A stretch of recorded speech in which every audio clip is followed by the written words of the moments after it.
台语文千万字，大家要跟大家做伙来拜一日。今仔日要甲大家小解这一日，真侪人的名拢号到这日。这日读做琴，考音琴第5条。琴是乐器名，古早东方有月琴，若台湾的月琴敢若2条弦仔，有人讲是乞食琴。另外西洋有钢琴、风琴甲口琴。用手弹这个动作，咱讲弹琴；若爱用下弦仔，咱讲下琴。带大家做伙来小解2个词。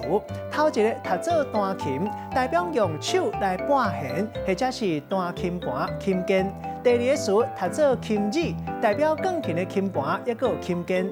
咱用一句话来举例，甲这2个词夹做伙。譬如讲，伊弹琴的功夫实在真老，每一个琴指的声拢清清楚楚，动作真快速，变化万千，互人听甲啪啪啪。今仔日小解这一日琴，提供予大家参考。